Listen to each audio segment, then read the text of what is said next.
देखिए, मुख्यमंत्री डॉक्टर मोहन यादव आज अमरवाड़ा जाने वाले हैं। विधानसभा उपचुनाव में जीत के लिए जनता का आभार जताने के लिए वहां पहुंचेंगे। मुख्यमंत्री सकरवाड़ा में आभार रैली से शिरकत करेंगे। तो देखिए, उपचुनाव में बीजेपी को जीत मिली है। बीजेपी के कमलेश शाह ने वहां से जीत दर्ज की है और उसके बाद जनता का आभार व्यक्त करने के लिए आज मुख्यमंत्री डॉक्टर मोहन यादव का अमरवाड़ा दौरा रहने वाला है। मुख्यमंत्री डॉक्टर मोहन यादव आज अमरवाड़ा जाएंगे। विधानसभा उपचुनाव में जीत के लिए जनता का आभार जताने वाले हैं। मुख्यमंत्री सकरवाड़ा में आभार रैली में शिरकत भी करेंगे। और मैं आपको बता दूं कि अभी 13 जुलाई को ही नतीजे घोषित हुए थे, जिसके बाद से ही भारतीय जनता पार्टी ने एक बार फिर कमलनाथ का गढ़ कहे जाने वाले छिंदवाड़ा, अमरवाड़ा, इन सभी को ढह दिया। और अब उपचुनाव में बीजेपी को जो ये जीत मिली है, बीजेपी के कमलेश शाह ने जो ये जीत हासिल की है, उसके लिए जनता का आभार जताने के लिए मुख्यमंत्री डॉक्टर मोहन यादव आज अमरवाड़ा पहुंचने वाले हैं और विधानसभा उपचुनाव में जीत के लिए जनता का आभार भी जताएंगे। क्या कुछ कार्यक्रम रहने वाला उस पर अधिक जानकारी के साथ जुड़ गए हैं मेरे सहयोगी सूरज तिवारी भोपाल से।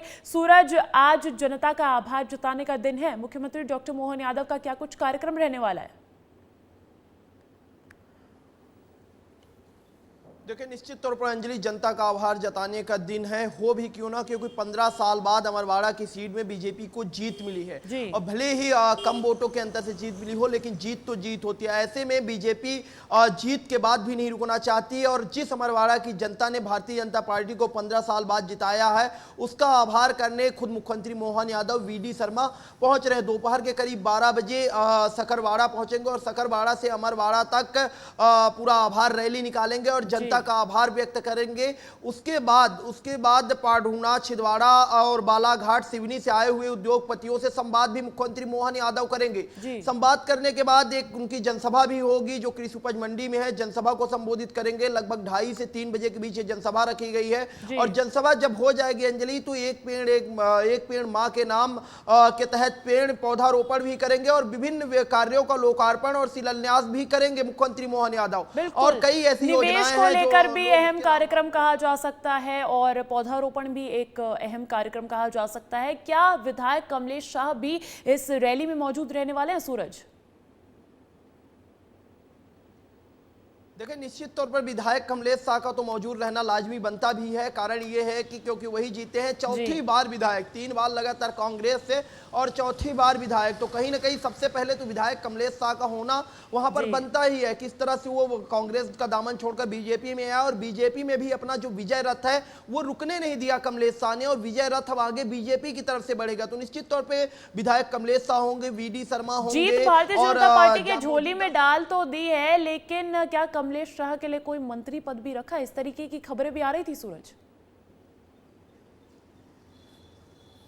देखिए, कहीं ना कहीं मंत्री पद की जो कमलेश शाह की अटकलें हैं लगाई जा रही हैं और ये माना जा रहा है कमलेश शाह का मंत्री बनना तय भी है। जिस तरह से रामनिवास रावत को मंत्री बनाया गया, आप समझिए बीजेपी की स्ट्रेटेजी समझिए अंजलि, की जिस तरह से जब ज्योतिरादित्य सिंधिया कांग्रेस छोड़कर बीजेपी में आए थे तो तमाम उन नेताओं को मंत्री बनाया था जो कांग्रेस में मंत्री थे। ऐसे में कहीं ना कहीं बीजेपी जो कांग्रेस से आए, बीजेपी में जो नेता आते हैं और वो नेता जो ऐसी सीट पे जीत हासिल करवा सकते हैं जहां कांग्रेस का गढ़ रहा हो। चलिए ठीक है, गहरी भारी जीत जो है वो भारतीय जनता पार्टी के खेमे में गई है इस बार। बहुत बहुत शुक्रिया सूरज तमाम जानकारी के लिए। बढ़ते हैं अगली खबर की ओर। देखिए, दिल्ली में होगा छत्तीसगढ़ का सम्मान। 18 जुलाई को नई दिल्ली में मिलेगा यह सम्मान। आपको बता दूं, 5 राष्ट्रीय पुरस्कार मिलेंगे। दीनदयाल अंत्योदय योजना के लिए पुरस्कार, राष्ट्रीय शहरी आजीविका मिशन में उत्कृष्ट कार्यों के लिए सम्मान दिया जाएगा।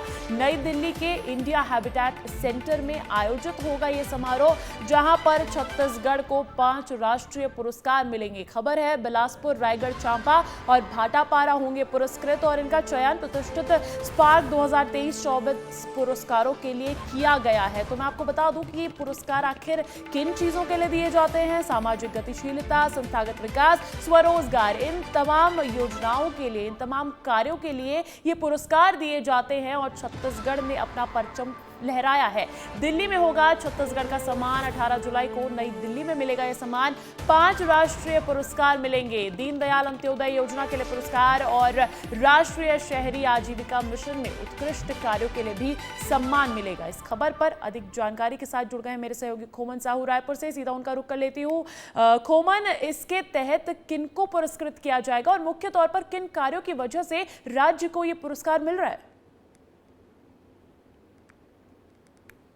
देखिए, सरकार के द्वारा जो योजना चलाई जा रही, चाहे अंत्योदय की योजना की बात करूं अंजलि, या अन्य तरह की जो योजना सरकार के द्वारा संचालित की जा रही है जिससे सीधे जनता को लाभ मिल रहा है। अंत्योदय योजना ऐसी योजना है जिससे सीधे तौर पर हर एक घर में लाभ पहुंचाने का काम सरकार कर रही है और यही कारण है कि भारत सरकार ने इन योजनाओं को पुरस्कृत करने का काम किया है। नगरीय निकाय के विभाग के अंतर्गत ये तमाम चीज आते हैं। ऐसे में उप मुख्यमंत्री अरुण साव ने भी योजना को अच्छे से संचालित करने के लिए विभागीय अधिकारियों को बधाई दी है। 18 तारीख को कार्यक्रम होगा दिल्ली में, तो उसके लिए जो नगरीय निकाय के अधिकारी है जिन्होंने योजना को लेकर बेहतर काम किया है वो लोग दिल्ली में जाएंगे और पुरस्कार ग्रहण करेंगे। कुल मिलाकर सरकार ये चाहती है कि जिस तरीके से इन योजनाओं को राष्ट्रीय लेवल पर पुरस्कार मिल रहा है, आने वाले दिनों में ठीक किसी तरीके की योजना सरकार लाने जा रही है और सीधे तौर पर ऐसे एक स्ट्रक्चर तैयार किया जा रहा है अंजलि जिससे सीधे आम जनता को लाभ मिले, सीधे तौर पर कोई बिचौलिया पैदा ना हो। और यही कारण है कि सरकार अब सीधे तौर पर या तो खाते में देने की बात कहती हुई नजर आ रही है, सीधे तौर पर आम जनता से लाभ देने का काम करे और यही कारण है कि 5 राष्ट्रीय पुरस्कार जो है बिल्कुल छत्तीसगढ़ के लिए गर्व का पल है। बिलासपुर, रायगढ़, चांपा और भाटापारा पुरस्कृत किए जाएंगे। बहुत बहुत शुक्रिया खोमन तमाम जानकारी के लिए। बढ़ते अगली खबर की ओर। देखिए, बात छत्तीसगढ़ की चल ही रही है तो छत्तीसगढ़ में 22 जुलाई से मानसून सत्र की शुरुआत भी होने जा रही है और इस सत्र में कुल 5 बैठकें होंगी। मानसून सत्र को लेकर सत्ता पक्ष और विपक्ष की क्या कुछ तैयारियां हैं और मानसून सत्र में क्या क्या होने वाला है, इस रिपोर्ट में समझिए।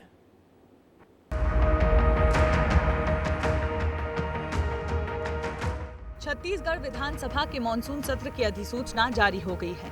ये सत्र 22 जुलाई से शुरू होकर 26 जुलाई तक चलेगा। इस सत्र के दौरान कुछ विधेयक पेश किए जाएंगे, साथ ही अन्य शासकीय कार्य भी होंगे। वहीं दूसरी तरफ सत्र के हंगामेदार होने के भी आसार हैं। बात करें इस मानसून सत्र की तो 22 जुलाई को मानसून सत्र की शुरुआत होगी जिनमें 966 सवाल उठाए जाएंगे। सरकार धर्मांतरण रोकने पर कानून लाएगी। सरकार निकाय चुनाव पर भी विधेयक लाएगी। अब प्रत्यक्ष रूप से महापौर अध्यक्ष को चुन पाएंगे। नक्सलवाद पुनर्वास नीति पर भी संशोधन विधेयक लाया जाएगा। आबकारी के नियमों में भी बदलाव किया जाएगा। नई शिक्षा नीति प्रदेश में लागू करने की तैयारी है। साथ ही नई उद्योग नीति की भी तैयारी है। विधानसभा के मानसून सत्र को लेकर पूर्व प्रदेश अध्यक्ष धनेंद्र साहू ने कहा कि 6 महीने की सरकार में ही जनता से जुड़े बहुत से मुद्दे हैं जो सदन में उठाना जरूरी है। जैसे कानून व्यवस्था सबसे बड़ा मुद्दा है, खाद बीज की कमी, अघोषित बिजली कटौती, हर दिन अलग अलग मुद्दे पूरी ताकत से उठाए जाएंगे। ये तो बहुत है इस सरकार के खिलाफ में, लेकिन अपने पास सीमित समय है। 6 दिन का विधानसभा सत्र है। जो नकली खाद, नकली बीज और खाद की सप्लाई नहीं हो पा रही है, बिजली की मनमाने कटौती हो रही, पंप नहीं चल पा रहे हैं हमारा रोपाई के लिए। इन मुद्दों को लेकर के विधायक दल में चर्चा की जाएगी और उनको प्राथमिकता के क्रम में क्रमशः उन दिनों में उठाया जाएगा उसे। विधानसभा के मानसून सत्र में जहां सरकार कई संशोधन विधेयक लेकर आने वाली है जो जनता को सीधे प्रभावित करेंगे, वहीं मानसून सत्र में सरकार को घेरने की पूरी कवायद कांग्रेस करती नजर आएगी। कांग्रेस की तैयारी पर स्वास्थ्य मंत्री श्याम बिहारी जायसवाल ने मजबूत विपक्ष की बात कही है। उनका स्वागत है, वो सशक्त विपक्ष की तरह ज़्यादा से ज़्यादा मुद्दे लाएं, ज़्यादा से ज़्यादा सरकार को वो कमी है उसको दिखाएं। जब सशक्त विपक्ष होगा तभी लोकतंत्र की खूबसूरती है। हम तो आशा करते हैं कि कांग्रेस जो है अपनी विपक्ष की भूमिका को सशक्त ढंग से निभाए। छत्तीसगढ़ के मानसून सत्र में इस बार कई संशोधन विधेयक के साथ ही कई मुद्दों पर जमकर हंगामा देखने को मिलेगा। अब देखना ये होगा कि विधानसभा के मानसून सत्र में सरकार जनता के हित में क्या फैसला लेकर आती है। वहीं ये भी देखना दिलचस्प होगा कि विपक्ष इस बार क्या मुद्दे लेकर आता है। ब्यूरो रिपोर्ट, विस्तार न्यूज। देखिए, जम्मू कश्मीर के डोडा में सोमवार रात सुरक्षा बलों और आतंकियों के बीच एनकाउंटर हुआ। भारतीय सेना और जम्मू कश्मीर पुलिस ने डोडा के उत्तरी इलाके में आतंकियों के खिलाफ एक संयुक्त अभियान चलाया है और इस दौरान भारी गोलीबारी हुई। शुरुआती रिपोर्ट्स के अनुसार कुछ जवानों के घायल होने की भी खबर है। जम्मू डिवीजन के डोडा में ये 32 दिन में 5वां एनकाउंटर है। इससे पहले 8 जुलाई को आतंकियों ने कठुआ जिले में सेना के वाहन पर हमला किया था, जिसमें जूनियर कमीशन्ड ऑफिसर जेसीओ समेत 5 जवान शहीद हुए थे, जबकि 5 जवान घायल हुए थे। उससे पहले 26 जून को एक हमला और 12 जून को 2 हमले हुए थे। लगातार हम देख रहे हैं कि एनकाउंटर्स चल रहे हैं जम्मू कश्मीर में। इसी बीच ये बड़ा अपडेट मिल रहा है कि जम्मू कश्मीर के डोडा में सोमवार रात को शुरू हुए सुरक्षा बलों और आतंकियों के बीच एनकाउंटर पर ताजा अपडेट ये है कि वो अभी भी चल रहा है। भारतीय सेना और जम्मू कश्मीर पुलिस ने डोडा के उत्तरी इलाके में आतंकियों के खिलाफ एक संयुक्त अभियान चलाया हुआ है और इस दौरान भारी गोलीबारी हुई। शुरुआती रिपोर्ट्स के अनुसार कुछ जवानों के घायल होने की खबर है। जम्मू डिवीजन के डोडा में ये 32 दिन में 5वां एनकाउंटर है। आपको बता दूं, इससे पहले 8 जुलाई को आतंकियों ने कठुआ जिले में सेना के वाहन पर हमला किया था, जिसमें जूनियर कमीशन्ड ऑफिसर समेत 5 जवान शहीद हुए थे, जबकि 5 जवान घायल हुए। और उससे पहले 26 जून को एक हमला और 12 जून को 2 हमले हुए थे।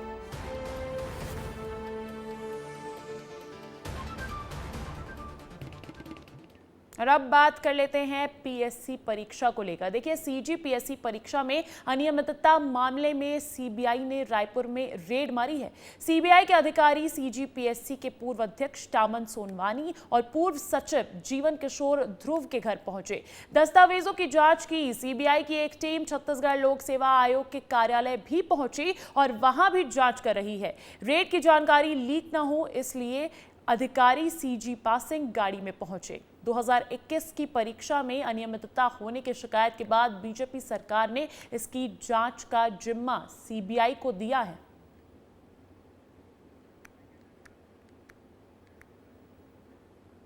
और देखिए, भोपाल में मंत्रालय में सीएम डॉक्टर मोहन यादव ने प्रेस कॉन्फ्रेंस की। उन्होंने मुंबई दौरे के दौरान निवेशकों से हुई बातचीत का पूरा ब्यौरा मीडिया के साथ साझा किया है। इस दौरान उन्होंने मध्य प्रदेश में आने वाले निवेश के बारे में भी पूरा ब्यौरा दिया है। विस्तार न्यूज के editor in chief Brajesh Rajput के जवाब में कहा, आने वाले समय में भोपाल में IT कंपनियां बढ़ेंगी, साथ ही निवेश भी बढ़ेगा, जिससे मध्य प्रदेश के लोगों को रोजगार के अधिक अवसर उपलब्ध होंगे। आपको रिपोर्ट दिखाते हैं इस पर। किसी भी प्रदेश की तरक्की के लिए उद्योग बहुत अहम पहलू होता है। मध्य प्रदेश भी मुख्यमंत्री डॉक्टर मोहन यादव की अगुवाई में उद्योग का हब बनने की दिशा में आगे बढ़ रहा है। राजधानी भोपाल में 15 जुलाई को मंत्रालय परिसर में सीएम डॉक्टर मोहन यादव ने प्रेस कॉन्फ्रेंस की, जहां उन्होंने मुंबई दौरे के दौरान निवेशकों से हुई बातचीत का पूरा ब्यौरा मीडिया के साथ साझा किया। बता दें कि मध्य प्रदेश में अगले साल 2025 में इन्वेस्टर्स समिट होना है और अनुमान के मुताबिक मध्य प्रदेश में कुल 17,000 करोड़ रुपए के निवेश की उम्मीद है।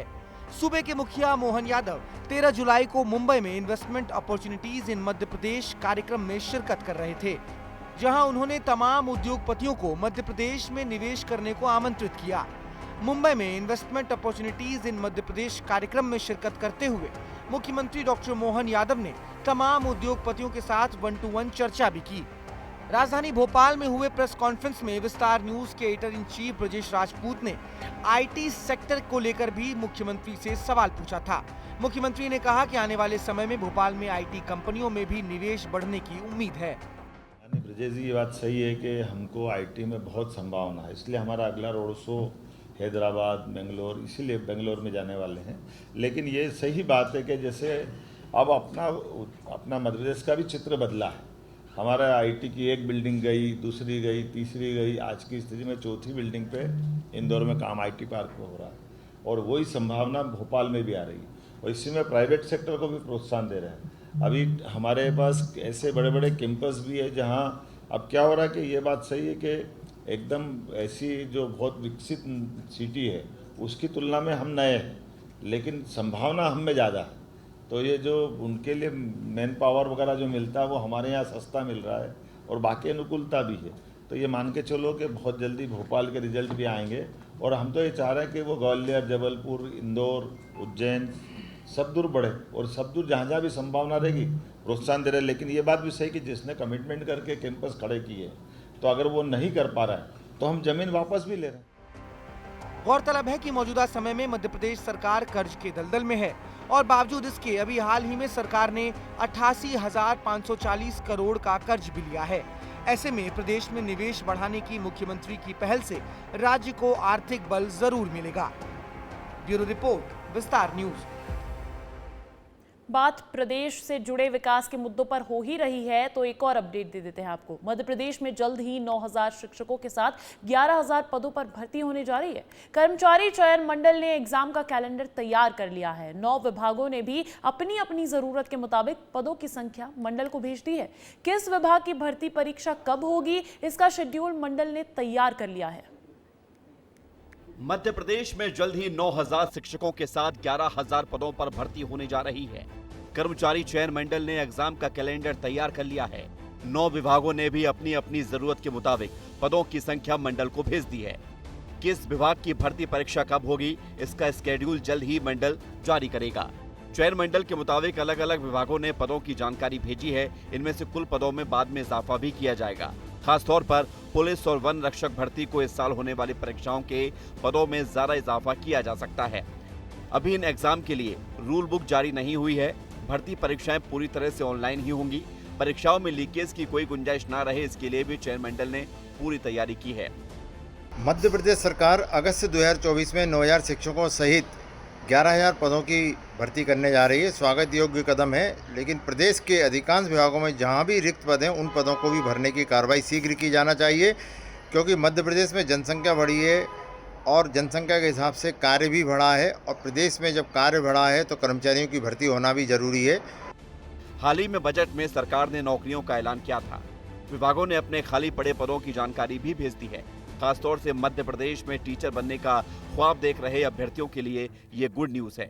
जल्द ही 9,000 शिक्षकों की भर्ती होगी। इसमें 2018-2023 में पात्रता परीक्षा पास कर चुके अभ्यर्थी भी शामिल हो सकेंगे। जल्द होगी 11,000 पदों पर भर्ती, 9,000 शिक्षकों की भर्ती भी शामिल। कर्मचारी चयन मंडल ने कैलेंडर तैयार किया। एजेंसी के इनक्रिप्टेड प्रश्नों से तैयार होगा पेपर सेट। परीक्षा के लिए 1.5 लाख प्रश्नों का बैंक। पेपर लीक को रोकने के लिए मजबूत व्यवस्था बनने जा रही है।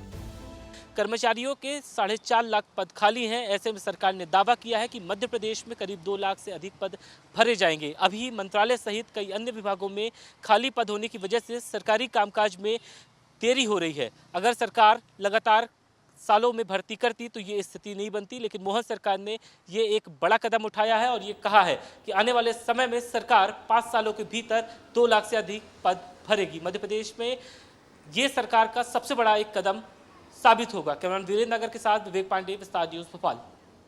अगली खबर सिहोर से। सिहोर जिले के बुधनी क्षेत्र में ट्रेन की चपेट में आने से एक बाघ की मौत हो गई, जबकि 2 छोटे शावक घायल हो गए हैं। इनके इलाज के लिए भोपाल से डॉक्टर्स की टीम यहां पहुंची, लेकिन मौके पर एक बाघिन आ गई, जिसके बाद वन विभाग के कर्मचारियों को भागना पड़ा।